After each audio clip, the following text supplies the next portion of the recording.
السلام علیکم. Welcome to YouTube channel audio book summaries. آج ہم دوسرے خواب کو بیان کریں گے.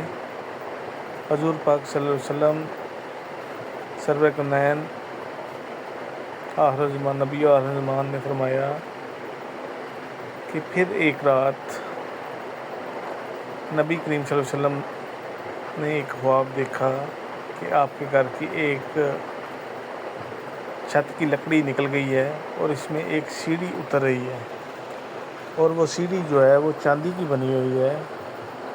اس میں سے دو لوگ نیچے اتر آئے. ان میں سے ایک نے میری دائیں طرف بیٹھ گیا اور دوسرا میری بائیں طرف. دائیں طرف والے نے اپنا ہاتھ میرے سینے پہ رکھا تو میرا دل نکل کے اس کے ہاتھ میں آ گیا، اور یہ دیکھ کے اس نے کہا یہ کتنا پاک دل ہے. اس نے میرے دل کو دھویا اور واپس رکھ دیا، اور وہ دونوں واپس چلے گئے اور سیڑھی ہٹ گئی اور چھت کی لکڑی بھی درست ہو گئی. اور یہ خواب آپ صلی اللہ علیہ وسلم نے حضرت خدیجہ سے شیئر کیا.